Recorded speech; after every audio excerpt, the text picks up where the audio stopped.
Jason, welcome to the show. Thank you so much, Miriam. It's an absolute pleasure to be here. Yeah, I'm very excited about this conversation. I found you because an AI, Perplexity, recommended one of your articles on LinkedIn. Isn't that genius?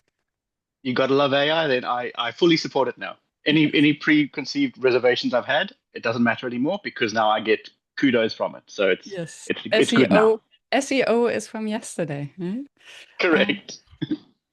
and it was an article about the inner child on the boardroom, Mm, a mm. topic that is on my mind as well. And I'm fascinated. So I'm curious to dig deeper into that. And before we start, I always kick off with the same question. When did you start calling yourself a facilitator? And actually, do you? Mm. And I suppose, on reflecting on that question, I don't really, but it's a double-edged side of yes and no, because I mean I've held the role of facilitator multiple times and I've facilitated many times and I have been a facilitator and called myself a facilitator in the context of facilitating workshops. And yet, for some reason, I don't consider myself a facilitator. And I think the reason is potentially it's an unconscious bias, even, is that I feel like the role of a facilitator or calling myself a facilitator is a in a moment in time, whereas what a facilitator really does is draw out insights and draw out where we're trying to go with the group of people that we are with in the context in which we are there for a particular objective that we're aiming towards. So, and which is why I say it's an unconscious bias, because it could be just as easy to call myself a facilitator for exactly those reasons. But the idea of wedging strategy and insight is really compelling for me. And I think it comes down to as well where I have seen facilitation done less well is where the person in the role of facilitation is merely a bystander in the environment and moves people along but adds nothing of value in the same room. And I think it's really important Mm. where it's possible.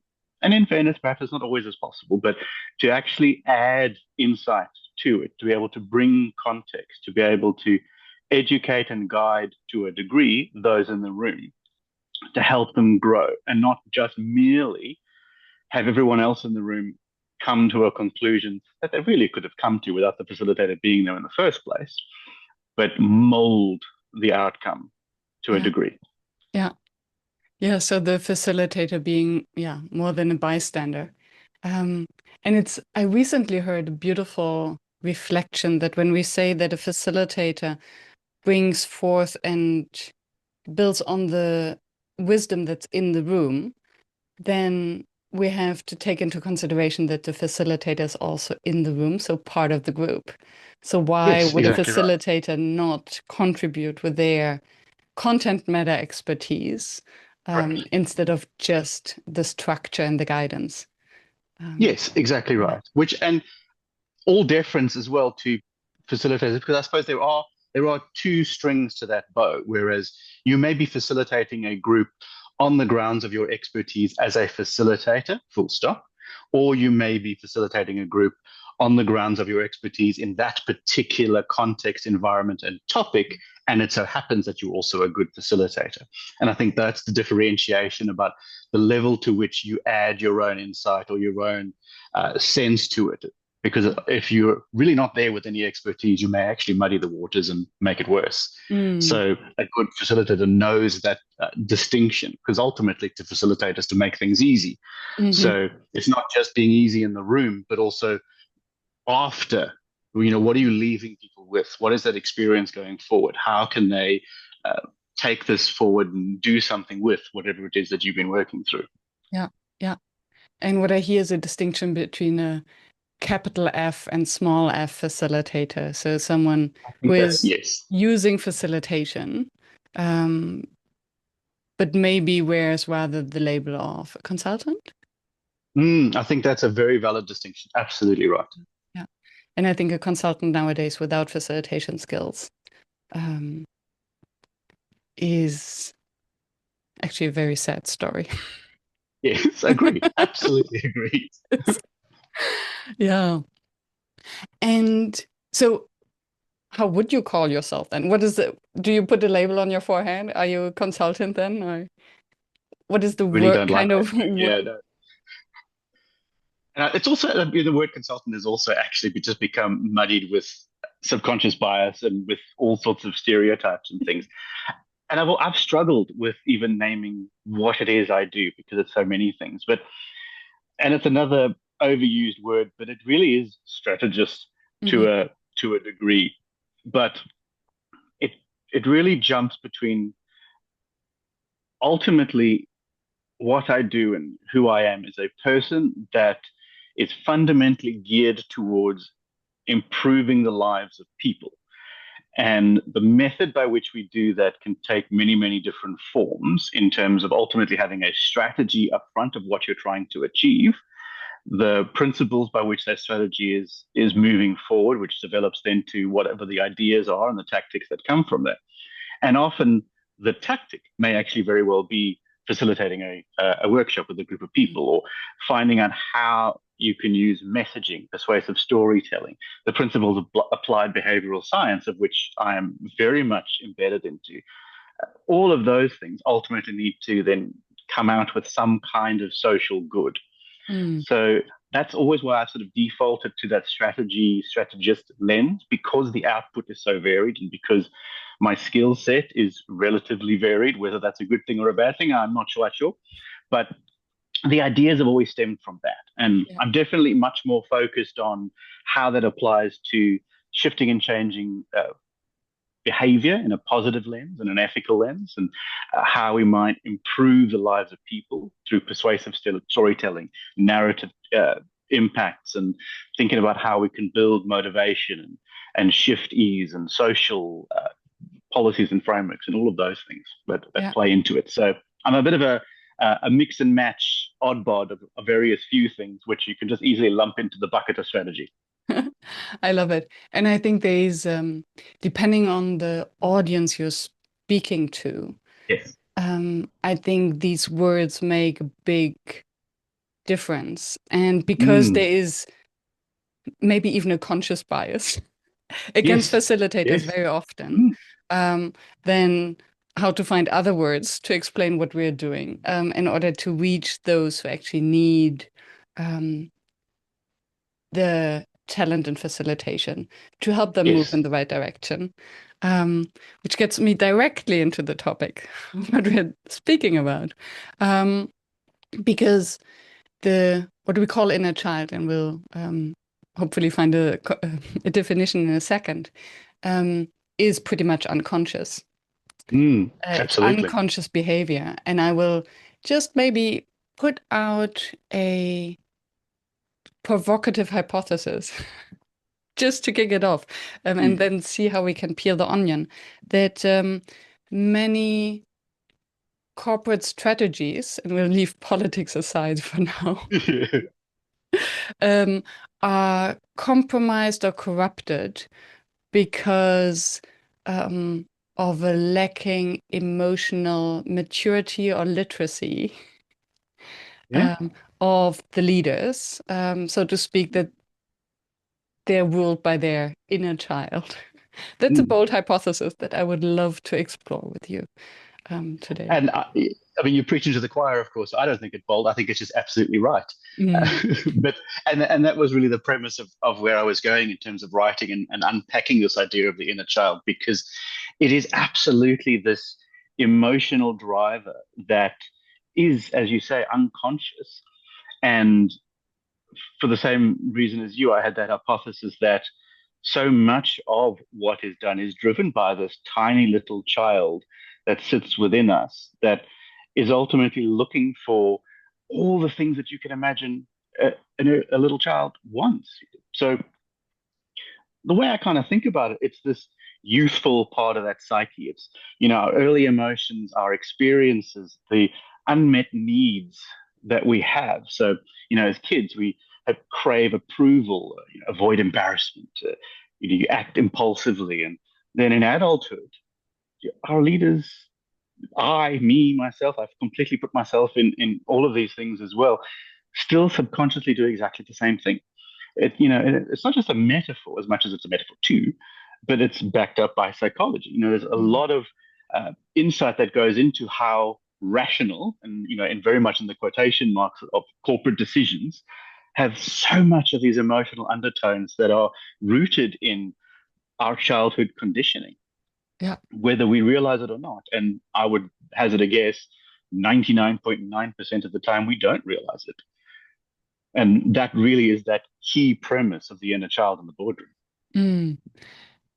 So basically, that there is a wound or a trigger that we have at some point adopted in our childhood, and then we continue acting out on that. So, for instance, seeking, as you said, attention, Mm, avoiding embarrassment, and then we do kind of, if this button is pushed, we turn into this inner child, or we turn into yes, this former child and act out as one, although we're in the body of an adult. 100% right, exactly right. It's this idea of scratching the surface of these tough business decisions, and then you find underneath it that scared child. Mm. A CEO might reject an innovative idea just on the merits, or at least not just on the merits itself, but from this fear of looking stupid or getting in trouble. It's like a child afraid of being scolded, or an executive's aggressive push for a project could actually be fueled by this longing to be seen as the cool kid, to hoard the most toys in the sandbox, where you see these sort of corporate power plays as the grown up version of grabbing toys and proving your own worth. So these inner drivers and being able to recognize them, which is the most important part, demystifies a lot of that sort of puzzling corporate behavior that we see. Mm. So, what are the so someone who is it's or let me put it differently. Does it actually mean a lack of emotional regulation? I think it definitely has a part of that. I don't think it's all of that. I think it's multiple layers of it, but emotional regulation and the idea of dysregulation is a huge part of that. And particularly if you think about more and more as we learn about neurodiversity, and as someone who is neurodiverse myself, and ADHD, and even the ideas of emotional dysregulation is very much top of mind. And being Mm. able to recognize a lot of those triggers is paramount. Yeah. And I think what's interesting is when you go through the process of understanding yourself through the lens of neurodiversity and through diagnosis and working with psychiatrists and psychologists and all the different processes that you go through, you become much more adept at understanding what drives your decision making. Mm. And then Mm. if you think about those processes, we don't necessarily apply that outside of the context of personal diagnoses or neurodiversity, but whether neurotypical or neurodiverse, the same steps of analyzing what are those elements and how is it driven, and what are the impacts of childhood trauma or the impacts of just decisions that were made at childhood that drive your own decision making. Yeah. All of that really do help understand leadership style. Yeah. Yeah. And I think the just recognizing our body response to in certain Mm, situations. So I said it a couple of times on the podcast. I think 2 years ago I thought that all my emotions happen in my head. So if someone mm, asked me, so where do you feel that? I was pointing at my head. yeah. And over the past 2 years, I really learned to find emotions in my body. And the other day I was playing a board game with my girlfriend, and she was winning. And I felt suddenly so much anger in my chest. And Mm. I So really this kind of childish anger, Mm. explosive. We're like, and I had to speak it out. I'm like, okay, I have to admit I have no idea where this comes from and why this is so intense. But that's what I'm feeling. And Absolutely. and then it was good to just speak it out, laugh about it, and calm down. But it was just a board game. Mm. Sitting in the boardrooms playing the real board game. Yeah, and Um, isn't it funny how we're also so conditioned to be far more, I suppose, far more geared to recognize that kind of reaction in those kind of environments like board games, sports, everything else. And yet, in the boardroom, in the work context, It's almost the entire opposite, where we're conditioned to block it out Suppress, yeah. and entirely suppress those triggers of recognition, even though the responses are absolutely the same. And you can imagine, and I don't need to go too far in a hypothetical situation to imagine any sort of senior leader in an environment where they suddenly get very angry because someone else is doing something, or the perceived idea of winning, or taking attention, or whatever the Yeah. different situations are. Yeah. Yeah. And these triggers are so personal and so Mm, diverse. They could be, um, I can just speak for myself. The If someone is um, putting taking over control of my calendar, mm, someone yes. managing my time, I get furious until I Mm, realize that, oh, that's interesting. And now I know yeah. that this might happen, so I can put into control some measures to Mm, minimize it or to communicate accordingly. But I think it first starts then with the awareness of our very individual triggers, and then maybe to destigmatize it, or what would be your absolutely. Yeah. Yes, no, it's true. And it does really come down to that desire for autonomy as well. And when it can be perceived that that autonomy is being taken away from you, the body's natural reaction to what that means, and fear responses and flight and flight. And a lot of it comes down to, and as part of this, the idea of the psychology behind the inner child theory is attachment theory and our Mm. early experience.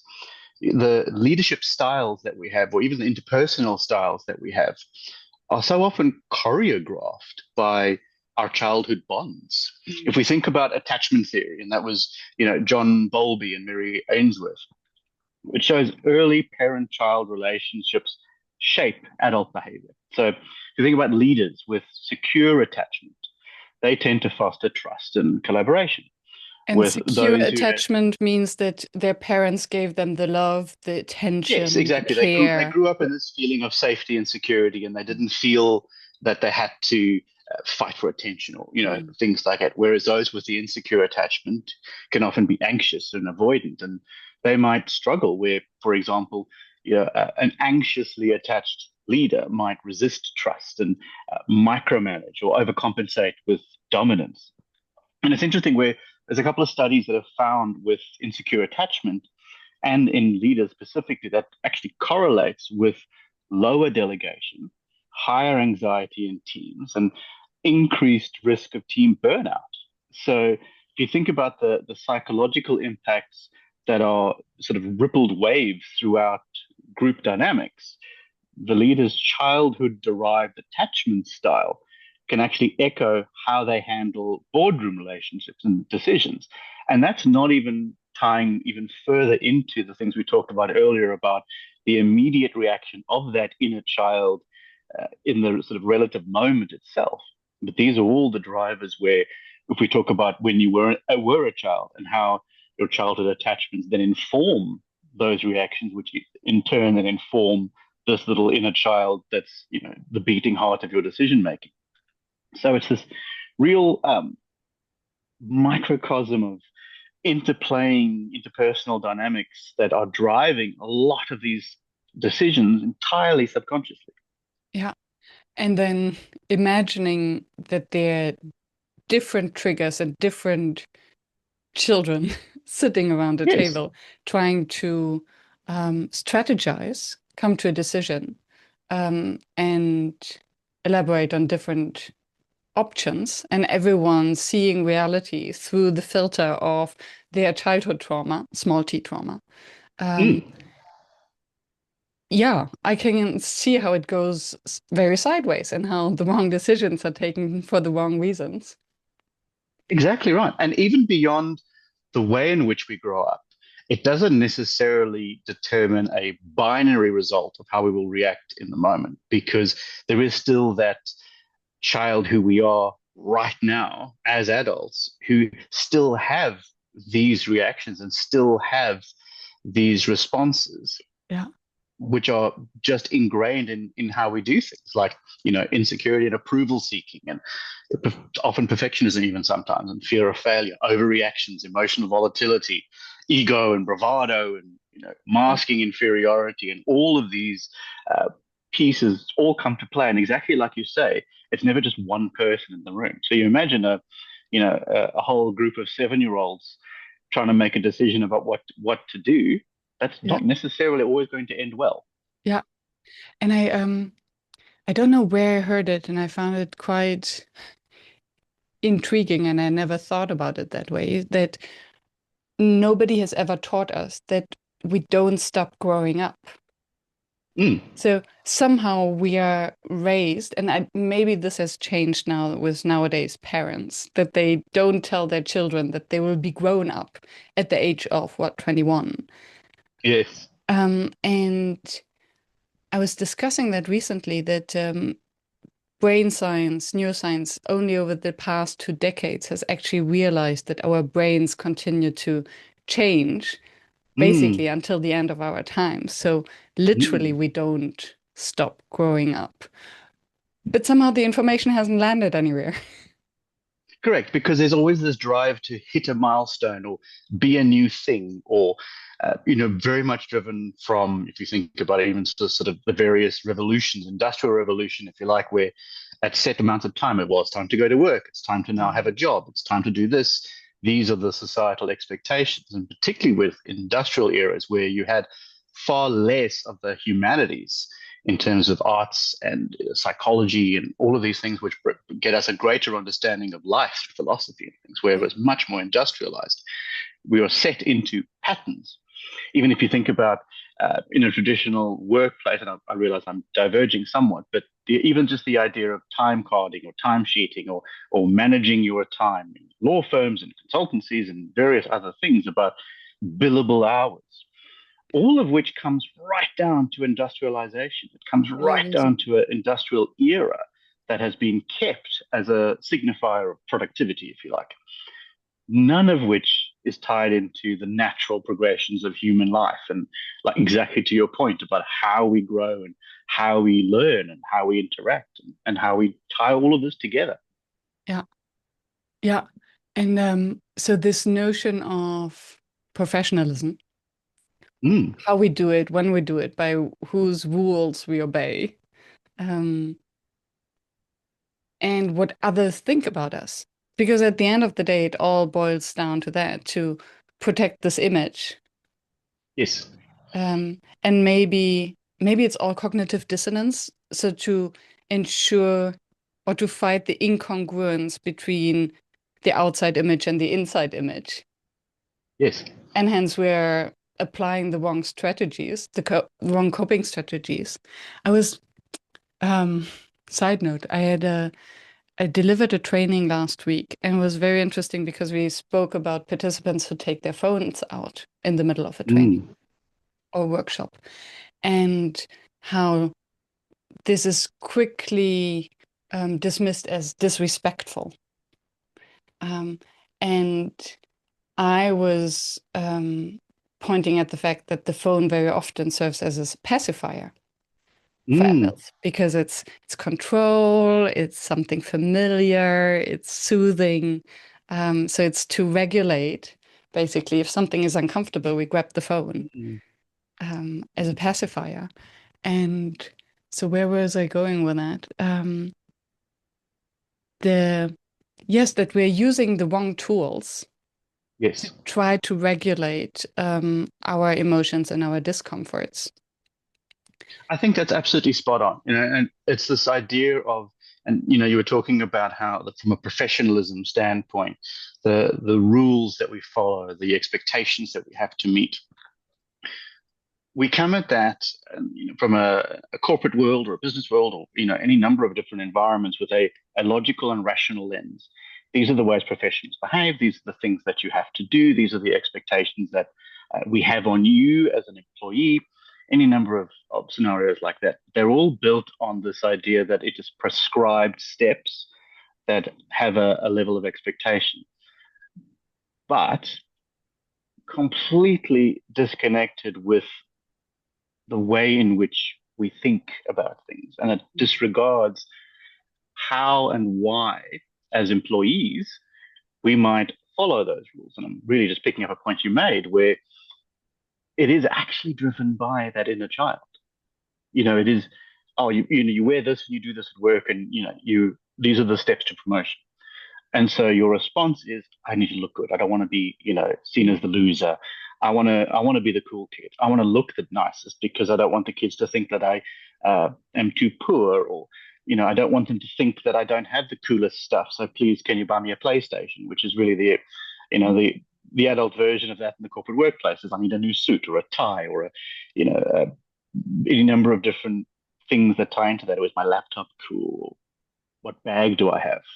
And not even thinking whether we actually want the promotion. I think that's Correct. this automatism that, oh, someone offers me something, a Mm, reward, a recognition. Of course, I need to want that. I was recently speaking to someone and I found that so inspiring, who has worked in a corporate consulting job for over 20 years mm, and said that he doesn't want the promotion. mm, So he is still in a kind of senior position, without trying to become a partner, having these big ambitions, because he's like, I love the job that I'm doing. I have all the freedom. Why do I need more money yeah. and a title if the responsibilities and constraints and restrictions don't suit me? Mm, And I find this such a sign of emotional maturity, actually, correct. and autonomy.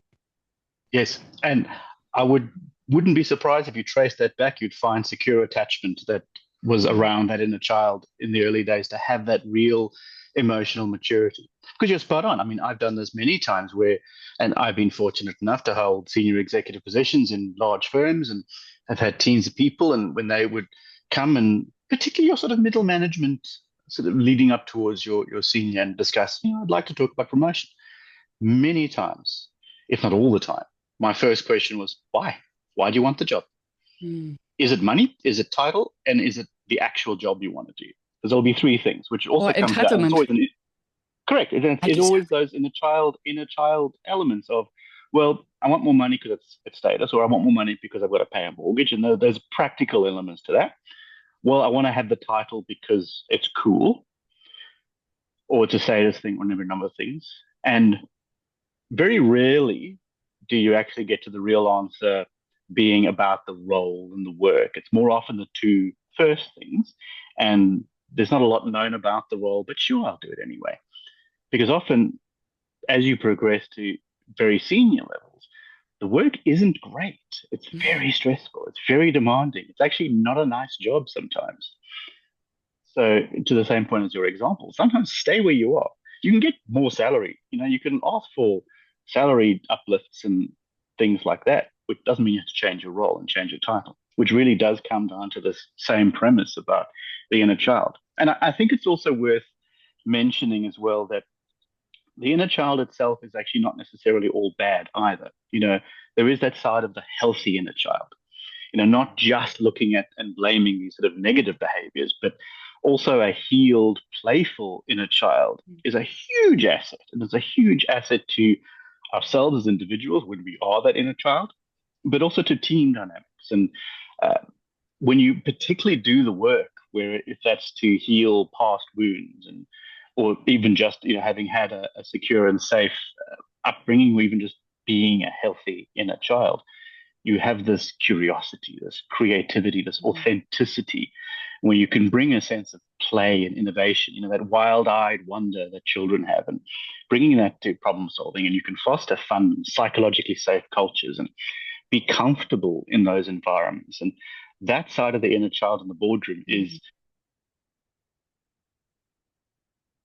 and that's what I think the goal of this topic isn't to banish that inner child or to make that child grow up, but heal and integrate it and fully understand how we can recognize and support our inner children. Notice what are those things that make us angry when we're losing the game, but free up that positive energy and look for that vision and the bold ideas and that passion and collaborative spirit that, that inner child can really play a key part in our lives just as much as in our work.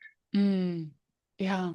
And what I hear is that the inner child also sends us signals that we care about something. So it's maybe an Yes. overreaction for what it is at the moment because we're grown-ups, Mm. but the impulse can teach us something in one way or another. Yes, absolutely. And then you speak about healing. So how do you do that? I mean, if I had the answer, I'd be incredibly wealthy. And there's obviously lots of different methods, and talking and seeing people, and I think that's an incredibly important part, and finding professional support if needed. But even if I think about myself, and which is why I always make sure I mention the fact that anything I say about inner child or anybody else applies to myself too. Uh, I'm fortunate that I have been able to go through a bit of a journey to recognize some of this in myself just as much. And I think part of it is the willingness to recognize that we are all flawed and the willingness to recognize how often we failed and being able to start there to then go, okay, so what is this about actually? How and why is the way I'm responding the way I'm responding? And what do we do about that? And where does that come from? And whether that's through, cognitive behavioral therapy and various different supports in professional environments, or whether that's just sitting back and having a think about things. Mm, But I don't think anybody will ever get to any point of healing or understanding of themselves in a corporate or otherwise environment around the inner child without that self reflective introspection to recognize that we are not perfect, utter, utopian specimens of leadership, but yeah. actually that we're all just flawed meat puppets who are fundamentally illogical and messy and uh, will continually just break things as we go. Yeah. We have to start at that point. Yeah. Um, so the recognition, the basically seeing the child, because as I imagine it, it's something, it's an inheritance from our past that pops up like, I'm also here. Mm. And just seeing it, recognizing, acknowledging, then to calm that down. Um, and I was just thinking about the assumptions that I was reading Bo Lotto's Deviate, such a wonderful Mm. book. Um, and he speaks about the underlying assumptions that basically shape our perspective of reality. And I had a conversation yesterday with one of my associates to deliver training on challenging conversations. Mm. And we talked about the case that um, someone is bypassing their manager and going directly to the manager. Okay, so this is a fact, could be a challenging conversation because someone has not respected or wasn't aware of the process. But what if they Mm. really want my job? Or what if they really want a promotion? And then how um, to unpack that because it could become a challenging conversation or a kind of a fight if we're living in a zero-sum world. Mm. If you Absolutely. get a promotion, this means that I don't get one. But having the conversation and being honest about the actual Mm. goal of the bypass, I want to have a career. I want more money. Okay, so how can we find Yes, that together? And thereby exactly. by questioning the underlying assumptions, is it actually true that it must be a zero-sum game? Or is it possible that we can both win? Um, and I think these conversations, as you say, can be very healing because they Mm. uncover basically the inner child behavior, the inner child assumptions, and then help us to have a transparent grown-up conversation.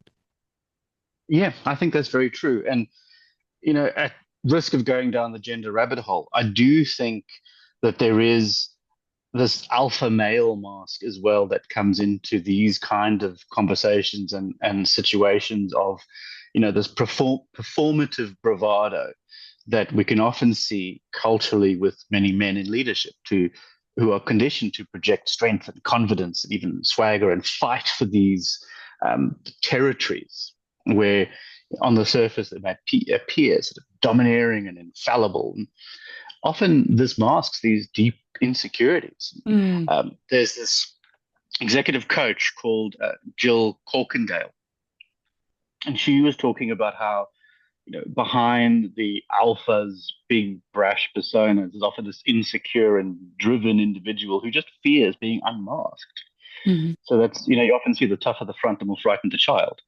So this plays out very interestingly in situations where we can see leaders who don't admit mistakes or bulldoze other ideas and remind people of their status or hold others back from their own career path because it's an attempt to armor themselves against a feeling of inadequacy which they project onto others, that another person's success must be their demise. And Mm. that goes to this point of that zero sum game you're talking about. So that if they remove that mark, they will obviously then they surely aren't confident. And and it's incredibly fair to say both men and women have inner children, and absolutely, it's not specifically gendered. It's just with this bravado sense. It's because men are so often socially discouraged from showing vulnerability. The idea of man up from a young age and Mm. what those things can tie into.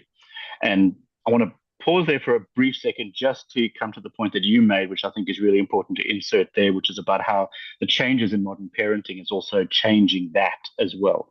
If I think about even my own sons, one is 9 and the other is nearly 2. But if I think about the 9-year-old, none of that man up stuff happens anymore. I think Mm. more and more that's happening, which is really, really nice to see. But unfortunately, sort of in our generation, it's very much there. So this hypermasculine posturing really comes into that. The corporate culture often also mistakes confidence for competence. So all of this leads to the overpromotion of overconfident men, and you have a surplus of ineffective leaders. So even in a psychologist, Harvard Business Review, it was Thomas, I can't necessarily pronounce the name particularly well, Chamorro Premusic. There was an analysis in the Harvard Business Review that actually pointed out how many companies will inadvertently reward narcissism, bravado, all driven this behavior in men because it's assuming it signals leadership. Then Mm. all of this masks incompetence and insecurity, which comes right back down to our inner child and all of these elements of what we see in the inner child, where we might have thought about how, in the playground and how we might uh, look at dominating conversations or having to take over or drive all of these elements as that self-shielding, scared inner child that comes through, or even a rebellious inner teenager, if you like, Yeah. flying through all of these elements. And so what I hear is this vicious circle Mm. where those who are masking, shielding, get the promotion, get into leadership. And because that's what they know, they will promote those who Yes. behave in the same way because we do have a bias towards what's similar to us. Mm. And then how can we break that? Because the person who would eventually break that and promote honest emotions or the self-reflection of sitting in the boardroom, say, um, I feel very angry right now, and I realize this is from the past. So that's what's Mm. going on with me. What about you guys? Yeah. Um, so I would think that in today's world, everyone would look at them. Maybe you'll go back and see your shrink. We are Yeah. not in therapy here. Or maybe it needs a new generation, but then if the wrong people get promoted, even the new next generation might not be able to change anything. Yeah. And I think there is an element of generational change that will make the largest systemic impact. But I do think we find ourselves where there are leaders, and I do think it is that. What I mean, what am I? Generation Xennial, technically. I didn't make the millennial cut, so but it is that late Gen X into your elder millennials, that era, who are tending to find themselves in more senior positions, who are more uh, mental health conscious and wellness conscious, who are more focused on psychological safety, who will begin those processes of stepping out of the silent protest element of the boardroom by just not saying anything at all and talking behind a leader's back, and into being able to outwardly talk about it. Mm. Because the key to changing that perception is ultimately demonstrating and continually demonstrating that vulnerability is strength, and emphasizing where true leadership strength lies in vulnerability and not bravado, and allowing those inner children to feel safe and to create these secure attachment environments, if they were not there in childhood, for the inner child of the now, and Mm. allowing even our more bravado-led leaders, in regardless of gender, to feel like those scared, self-shielding inner children can relinquish some of that fear and control by having environments and behaviors and cultures modeled through vulnerability, Yeah. and demonstrating these elements that come through that, because that creates space for others. Mm. Is this something that you actively promote or discuss in your work when you come together with senior leadership teams to help them with their strategy? Because I can Absolutely. imagine that they wouldn't call you for that. Yeah. And at some point, you might find out that they are stuck because of that. So Mm. how do you approach it? How do you make them aware? I mean, in a number of different ways. And I think it's very much environment and context dependent, and very much based on who I'm talking to and what they're ready for. And admittedly, I probably made that mistake more often than I've done it correctly, in that I might be more blunt or more direct when perhaps it's not necessarily a senior leadership team's or a group of executives' ability to take that feedback on board. And I must remember recently, even I was involved with a large scale organization, talking about leadership and talking about their cohort, and really trying to support them in how best they can come together as a large scale, nationally distributed leadership team to do a number of highly complex projects. And a key thing was making sure that they collectively operated as a high performing group. And a key directive early on was about psychological safety, and ensuring that, more focused on their teams, that they would be able to create psychologically safe teams. And while we did do a range of workshop activities over a broad 2 day agenda and worked through that, my work with the senior executive following that, and the reporting I developed, and a number of the advice I gave them, I particularly wanted to call out key behaviors, because a couple of things that, with the workshops at least that I lead, is we run the workshop and we do all of the activities that we do, and tend to change them um, quite a lot from traditional methods. But a lot of the time, the things that we're doing is actually to elicit a response in the room, because I'm actually observing the behaviors in the room and the things that are happening, not just the information they're collating or the projects or the work that they're doing in the room. I'm trying to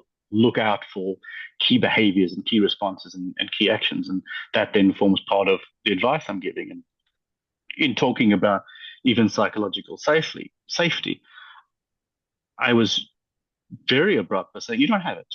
You absolutely don't have it. You won't have it until your leadership team have it. Because if they don't have it, and they don't, their teams won't have it. And the reason they don't have it is because, and I didn't use the inner child actually in the boardroom analogy at the time, which on reflection, now that I'm talking about it, I really should have.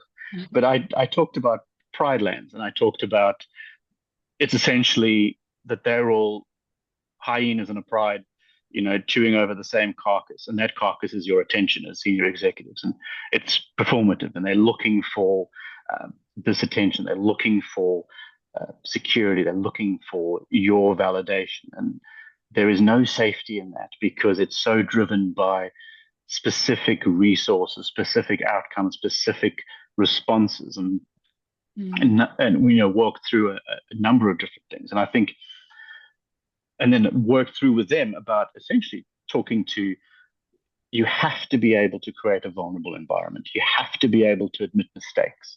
You have to create a cascading process as leaders to drop the act, basically, and be really upfront with saying, I don't know, and I probably get it wrong lots of times. And these natural human things we might do at home, even going back to your board game example of when you immediately said, like, oh, where's this coming from?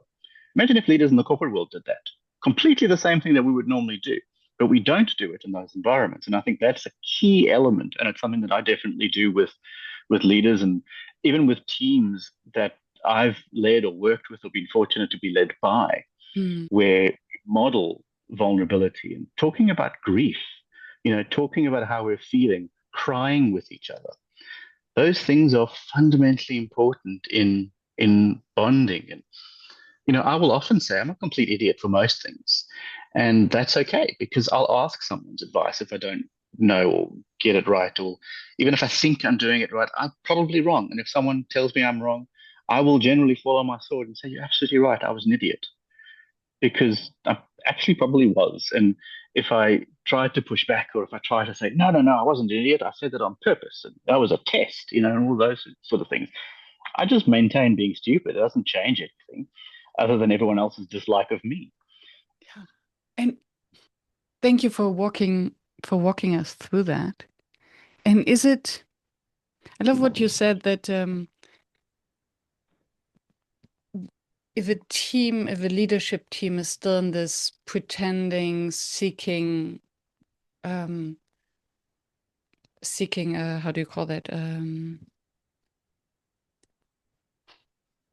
Like attention seeking. Yes. Um, and being the strongest, they cannot have psychological safety, Yeah. because it is basically this inauthentic mask. So if we Mm. don't admit what is actually going on, we sense that and we have the impression that something is wrong, so we cannot be trusted. Yes, exactly right. And there's nothing wrong with wanting a promotion. There's nothing wrong with ambition or career development or anything like that. But I think it's important to admit exactly what it is you want and why you want it to yourself first and foremost, and then building that into how you operate as a team, as a leader, or as a leader who's being approached by someone who wants career development. Because I think that's really the key to it. And it's so funny. I'm thinking back to a conversation I had about radical honesty Mm, and how we often don't speak out our truth because we are afraid of someone's judgment. And very mm, often, the assumption of someone else's judgment is actually our own judgment. yes. And if we speak, because not speaking, there's something, especially I think for women, to admit that we want a promotion or we want more money Mm, mm, or we want more status. It's like, oh, that's not a woman kind of thing to do and to say and mm. to admit. So my assumption would be that women have more of the undercurrent, the kind of way to talk around it or to try to get to Mm, their goal mm. without speaking it out because they assume that they will be judged, and most probably nobody would. So it all starts with admitting, first being honest to oneself, and then not assuming, not making assumptions for the other people.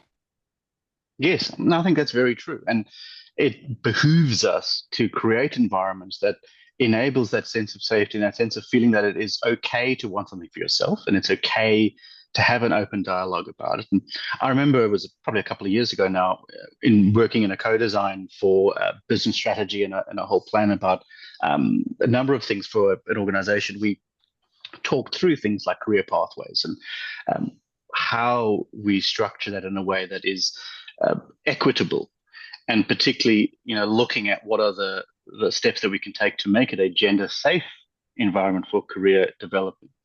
And I will quote here to the wonderful women and executives in the room who were talking this through, because I don't for 1 minute want to represent the female experience in this, but talking through and the examples given around, when promotions or salary uplifts are a process that you have to sort of self-nominate, you disproportionately affect women Mm. because for all those reasons you just brought up, women might be less likely to just come up and say, "Hey, I want a promotion," whereas men will more likely go, "Hey, boss, I'd like the job."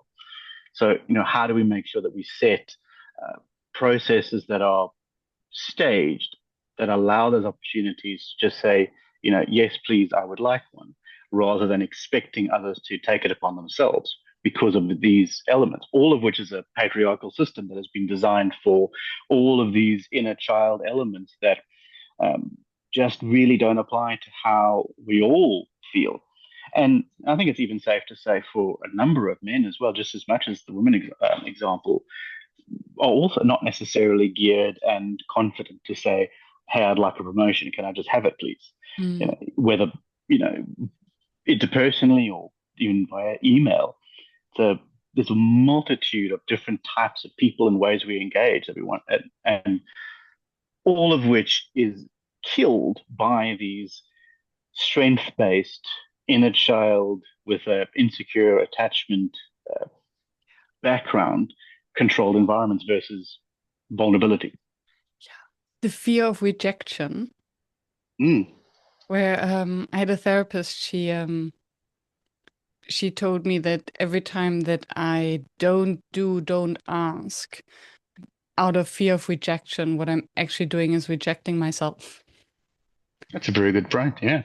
And that was a light bulb moment for me. Didn't make the Mm, fear of rejection go away totally. It's yeah. maybe a little bit easier to Yeah. ask. And yeah, a colleague recently told me that they're doing a rejection challenge with a group of Mm, colleagues, and I find this quite inspiring to grow the muscle of being rejected. mm. That's a really good idea because it is terrifying, and many are for the all the same reason we've talked about. Many will just say, "No, no, no, it's absolutely normal." It's terrifying, and that's if I think about myself as well, it's very much driven by the inner child. I don't want you to reject me. You're kicking sand in my face in the playground, or you don't want to be my friend, or me being I'm the nerdy kid in the corner that's eating lunch alone. I don't want to be that kid, and it all comes down to that. Absolutely. And it's so funny that we all have it. It's rarely spoken about, Mm, and or only in a very abstract way, but not how it actually impacts our daily decision making, our business strategies, our limitations. mm, And what I find fascinating is, although we cognitively know that it's irrational because we won't die, yes. and maybe even the other person won't even reject us if we ask, Mm, it's still difficult. absolutely. Yeah. Because the Mm. monster in our imagination is far greater than the monster in reality. And so when we stay in that place of imagination, this monster just sits there staring at us with, jagged teeth and all of these fears that we manifest for ourselves. And yeah, maybe there will be a monster. Absolutely, maybe. But it's probably not as bad and it probably won't last as long. And you'll probably survive exactly like you say, you won't die. And but maybe you'll slay the monster. Mm. What would be your suggestion if there is someone in a leadership position or a facilitator who wants to, no, let's start with the individual. An individual who wants to grow the team awareness or wants to create more psychological safety by just facing and acknowledging the inner children, what would be the first step that does not feel totally frightening? You know what it might be? It might even be, there's an exercise one could do if I'm thinking about it, and it's around just visualize, and maybe particularly for the individual, whether that's for themselves and understanding themselves better or the environment in which they work, but visualizing visualizing this idea of the power suit versus the inner child, where if you think about we all wear uniforms, right? As adults, we all have some form of a uniform. It's the suit we wear to work, or it's the literal uniform that we might use to the job that we have, or it's the uh, active wear we wear to gym that has a particular brand name, or whatever it is. We all have a uniform at some point. But under that uniform is this person who's shaped by childhood. So if one were to say to themselves, or even as an exercise, those big meeting rooms aren't just filled with power suits, they're filled with hopes and fears and dreams that began long, long ago in the heart of the kids who never really left us. That drives this idea of humanity through, behind all that formality. And I think there is an exercise to then saying, what might those hopes and fears and dreams be for myself and for the people in the room? If I Mm. were to imagine all of these people in the boardroom that may be sitting around a table for me, and I picture in my mind they're all their 7-year-old, 8-year-old selves. What do they look like? What are they wearing? Where did they grow up? I mean, whether we know this about the person or not is probably immaterial. You can Mhm. make that up for the purposes of that sort of exercise. But what we know about them and their actions, what might their hopes and fears have been? Did they want to do this as a child? And if they're, think about a CEO who wants to go and acquire thousands and thousands of companies and, have be listed on the stock exchange and make a gazillion bucks. Why? What's that about? Maybe it's entirely altruistic and all they want to do is change the world for the better. Unlikely. Maybe that's about showing that they've actually meant something. Mm. Where did they go at school? Was there a challenge that they faced?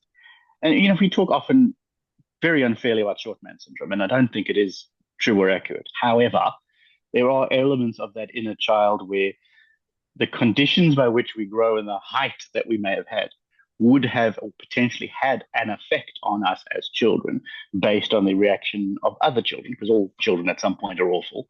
So that even may have a driver to how someone reacts to going, well, I want the things because now I can show people that I am cool and maybe you'll come play at my house.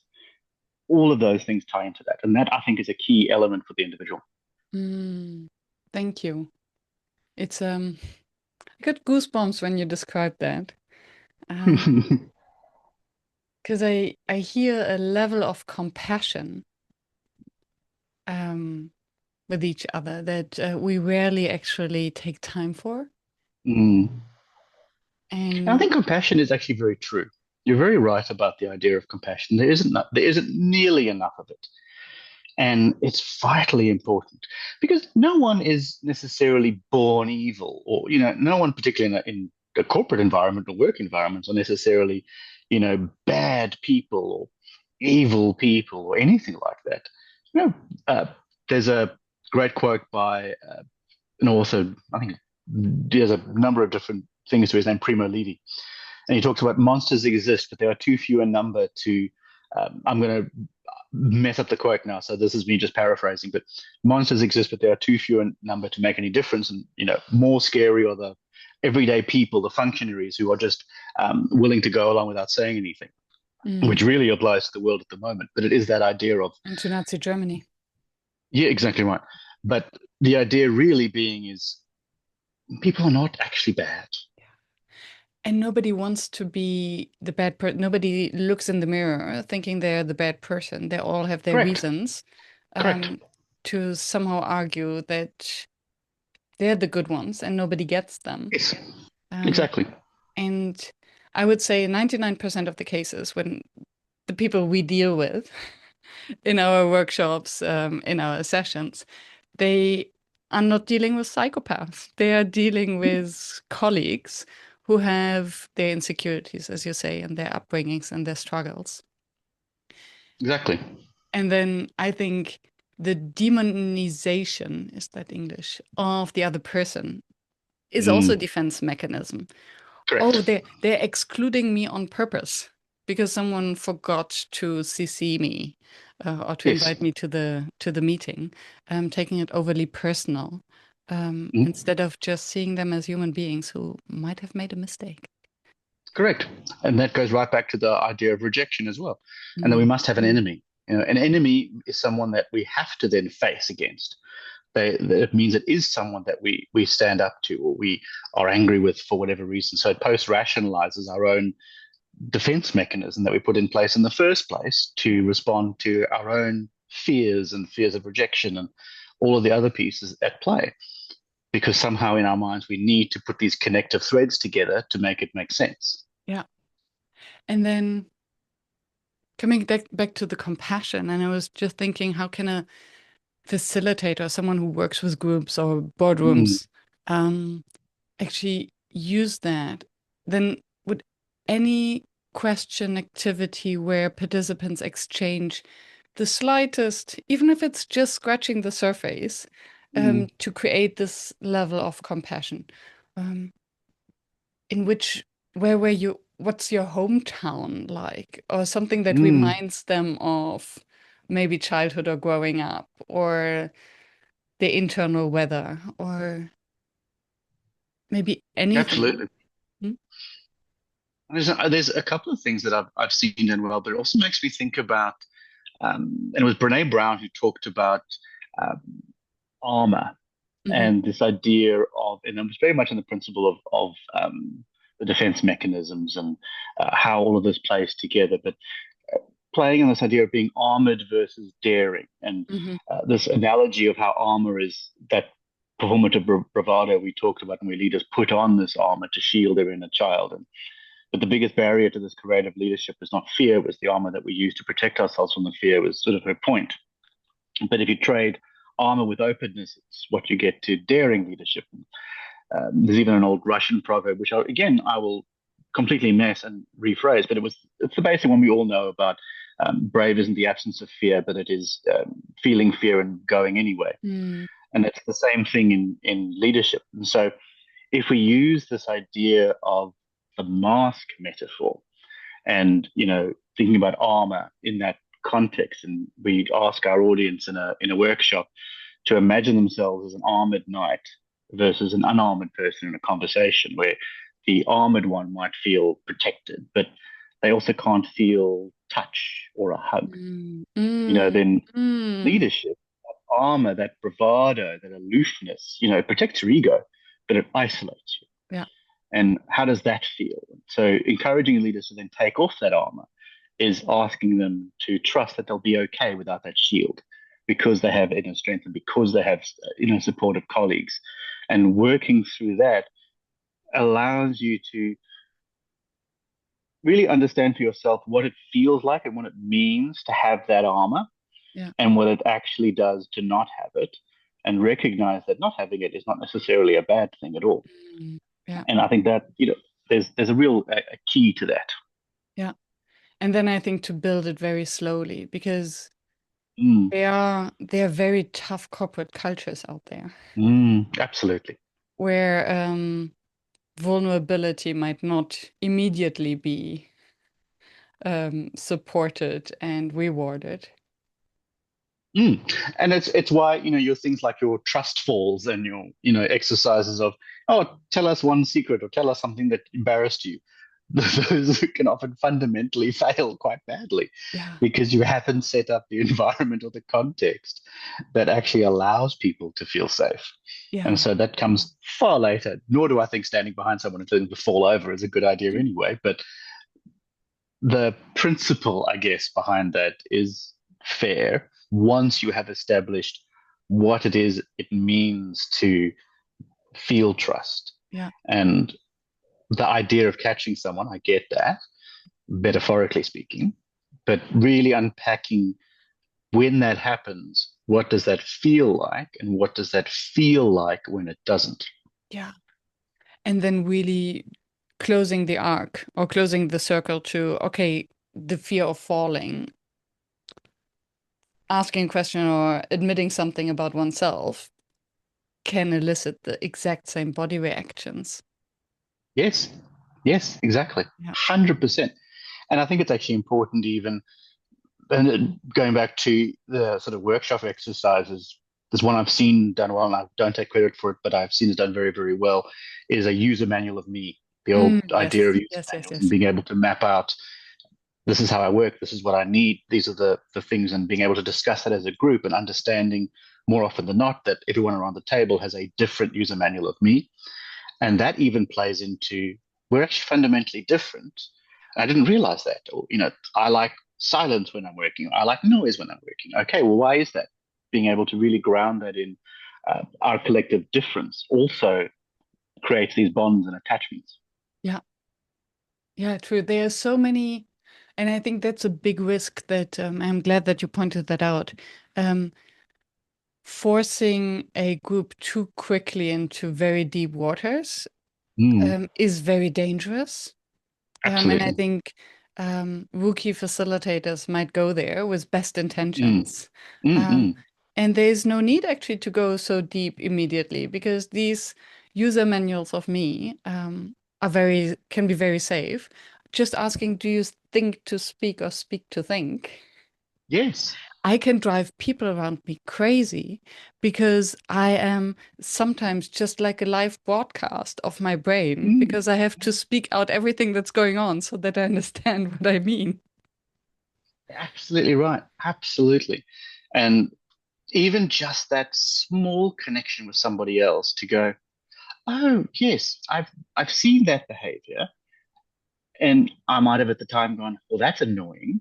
But now I know that you know, and actually that's just your way of processing. And oh, okay. And the same example, with me is I tend to write when it's emails or really anything in stream of consciousness, and that goes to the neurodiversity as well. But I will just write. So I actually write very, very long emails, which can be very annoying to people.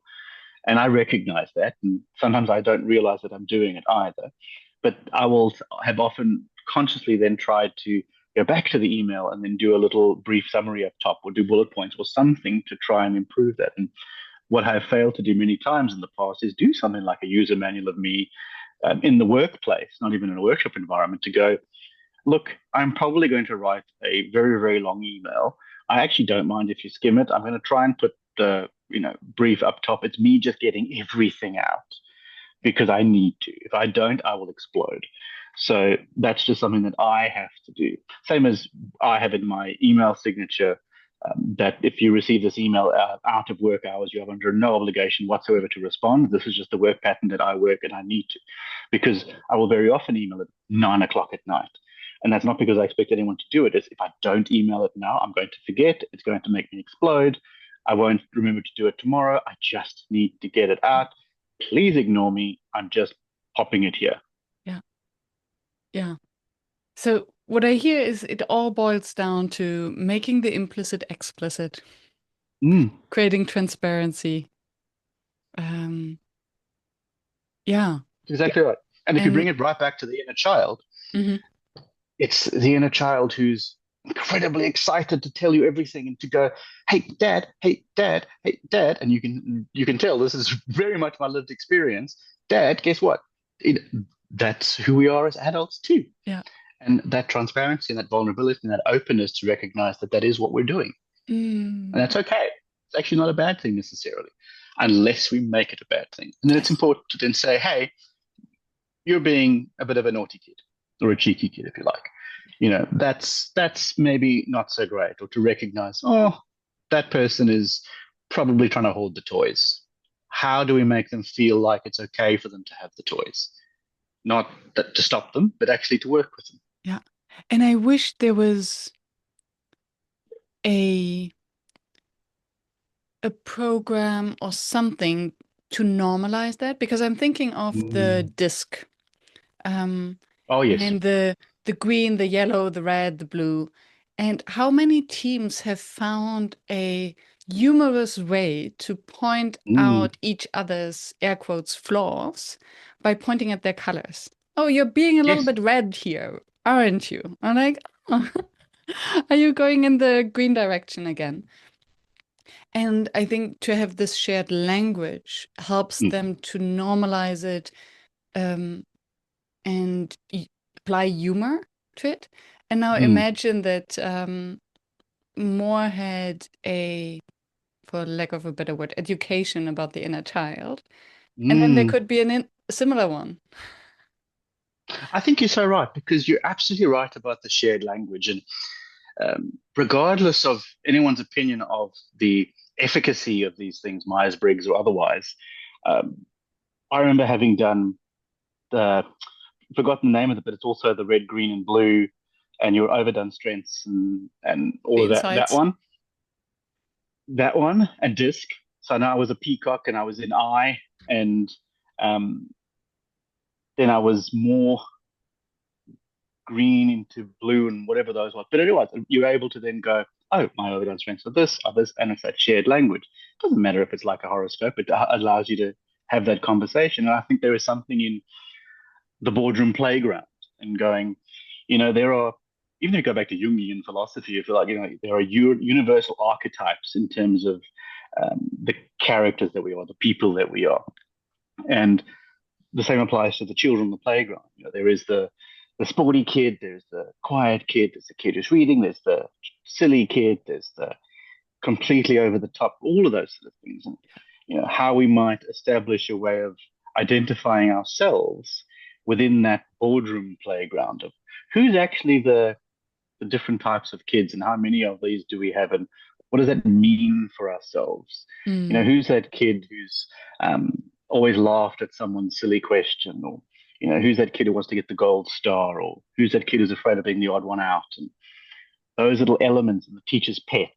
How do we assign an activity or an analysis that allows us to then unpack if this, then that, in terms of Hmm. behavioral responses, the reactive and emotional responses, the subjective norms, the perceived behavioral controls, and all of those elements that play through to that. Yeah. Yeah, because all it needs is just a pat on the shoulder and like, I see you. Correct. I remember Absolutely. I was so there's the and it's funny, I now it all makes sense. So Mm, the inner child who always wants to be the first in class, who knows all the answers, who does all the homework, wants to shine, makes me, or used to make me feel very uncomfortable because it reminded me of mm, all the things I haven't prepared. And I at some point realized that all they need to hear is, oh yeah, thank you so much for making the effort, mm. and giving them a Yes. little pedestal to shine for a minute. And then it's all good. Yeah. Absolutely. Yeah, fascinating. We're running out of time. And I'm loving this. I've had so many light bulb moments. Um, what would be your advice to your younger self? Oh, that could go in so many different ways. Talking about Look, the I inner think child. Yeah. absolutely, and I've never lost that inner child for good and for bad. I both appreciate the inner child that I have and the sense of wonder and whimsy and uh, interest and curiosity and creativity for the world, just as much as that I know that my inner child is entirely fearful and terrified of any shame whatsoever and faces the world as if any number of things could come collapsing down at any moment. I think my advice to my younger self would be to not worry as much, to Mm, just face the world as it comes. And it comes from, if I think about how even my career trajectory went over the last 25 years, I've always followed the principle of yes and, whether I mm, knew it at the time or not, and very much later identified it as clearly a life philosophy based on the improvisational technique of yes and essentially building on and agreeing to. But it came from, I always accepted opportunity. no matter Mm. what it was. I just went, yes, okay, let's try that. And if something came along and someone said, oh, would you like to do this? I would go, yes. And I would just throw myself into it and figure it out. And so I ended up with an incredibly varied career going and doing all sorts of different weird things. And the advice to my inner child would be to adopt that principle far earlier Mm. than when I was 18 or 19 when that really started, which in fairness also associated when I had more confidence to do so. But I think that would be a key piece of advice is try, try first, see what is possible for the world and um, put aside those little elements of, I suppose, your outer child at the time of what sits in your way because it's probably not true and you're probably not that bad. So give it a go and see what happens. Mm. Yeah. And try to find, if at least you have these assumptions, formulate them as a hypothesis and go out to see whether they're actually true. Because at the end of the day, the more you heal and accept that inner child, the part of you that fears and dreams and needs care, the more authentically and bravely you'll lead. Now, that's if we even thinking about it in practical terms, if you're facing a tough call in a work environment or whatever it is, to take a moment and check in with yourself, not Mm. just logically, but emotionally. And even just that pause and recognizing, okay, part of me is scared here.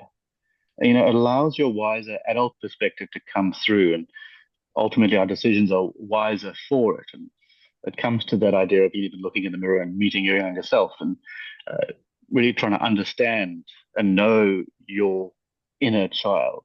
Because at the end Mm. of the day, we're all just kids who grew up and Oh, still growing only up. grew up on the outside, Yeah. and still growing. So the key is to let the grown up in us lead, but with the kid's heart intact, and Mm. that's important. I love that. That the grown-ups leads with the kid inside, kid's heart. Yeah. And what remains your facilitation challenge? My facilitation challenge is mostly centered around myself, and not in a self-centered way, or I suppose that flies in the face of what I just said. But I think my own greatest challenge on self-reflection is my ability to control that excitable inner child as a facilitator. And I think where I have, I don't want to go as far as to say it's failed, but where I have often maybe taken it too far in some occasions is injected my own self too much in environments. And I think my facilitation challenge, as is evident even by our conversation now, is to sometimes stop talking. Mm. And I completely recognize that of myself. And I think that for me is the challenge of recognizing and understanding and feeling the environment in the room. One Mm. thing I do think I'm very good at is allowing silence to sit for as long as possible and letting uncomfort then spur it on. However, I think I need to create better environments that has less of myself in it to allow a much greater participation in the moment and make sure that I'm putting the people in the room first. And I think the Mm. reason I really go to myself is I don't know if I could nearly identify a facilitation challenge that is on behalf of groups or clients or different leadership teams because they're all so varied and all such wonderful people. And the mere fact that you're in the room at the time, whether mandatory or otherwise, you're there for a collective outcome. And so I don't put anything on any one of those rooms as something that is insurmountable or something that is a challenge, but rather it is on me to make sure that that's Mm. successful and continuously learn and adapt as I go, and then recognize the inner child who then comes out and triggers along. Yeah. Thank you. And I do recognize myself in that. And I wonder whether it's part of this speak to think formula. Mm, yes. And and I think paired with allowing silence for it to settle, it can be actually quite powerful because that's something that I have recognized throughout the, what is it, 330 weeks hosting the podcast. In the Mm, beginning, I would ask questions and put myself in the background and not mm, share too much because I didn't want to take over the stage, mm, so to mm. speak, but let the guest shine. And then realized through improv theater, actually, Yeah. that um, only by leading through questions, I put all the responsibility on the shoulders of the guest, Mm, mm, while by blabbering along myself, um, gives more food for thought for the guest to build mm, on, and so that they don't have to do all the heavy lifting themselves, and then it becomes a conversation. And I wonder to what extent in groups it might be similar. So mm, giving them a few anchor points, um, or angles to look at, different perspectives, and then the pause to reflect, um,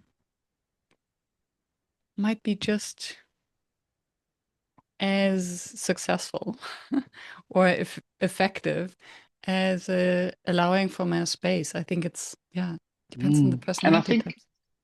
and that's a very important lesson, I think, for what is the difference between facilitation, small f and capital F, is that ability to find that balance Mm, that creates that level of comfort and the level of engagement to then prime more conversations by inserting yourself somewhat. And it also creates a very comfortable environment. And that's really important to not overtake it, but to then not just stand idly by. You know, I've seen facilitation where it's done by much less experienced facilitators, where you'll you'll be talking to the group, and the facilitator will go, "That's a very very interesting point. Who else has got one?" And it's just sort of putting a full oops. stop at the end of what they're talking about. Which even if you think about the improv idea, there's no and to it. You're not Yeah, building on to it. You're just going, "Okay, cool. Now next."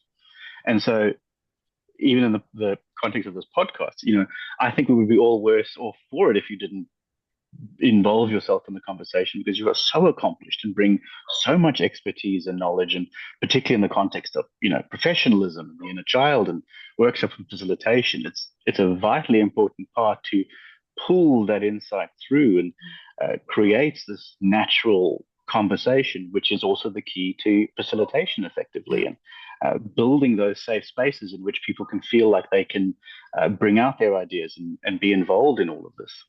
yeah.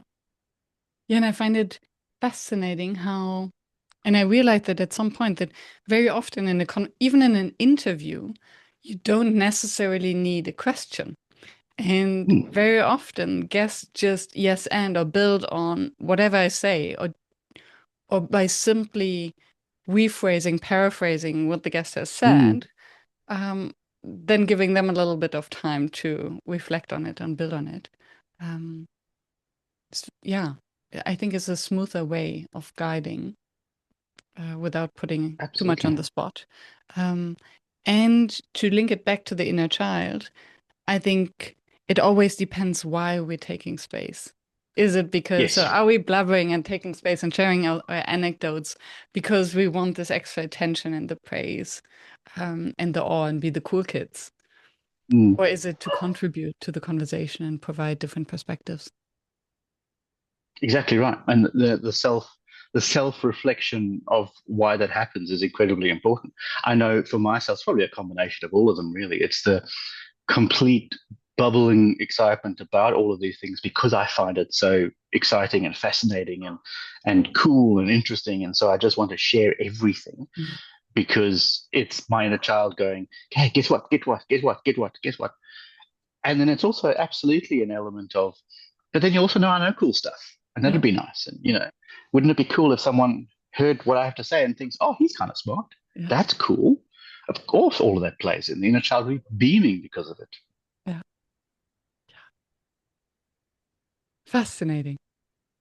I could go on and on and on. Oh, absolutely, me too.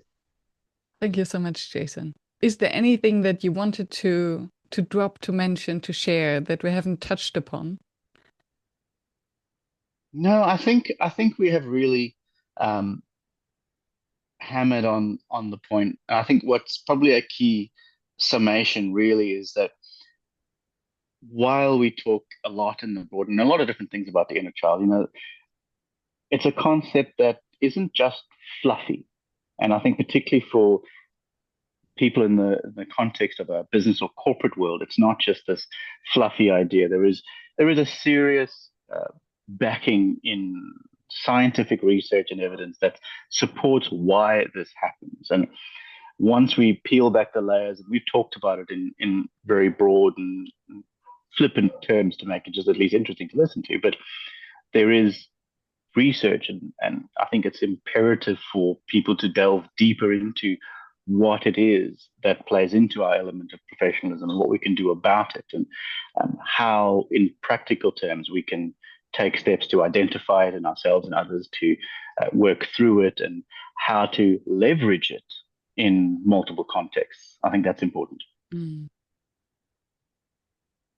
yes, thank you. And hopefully it will spread further to really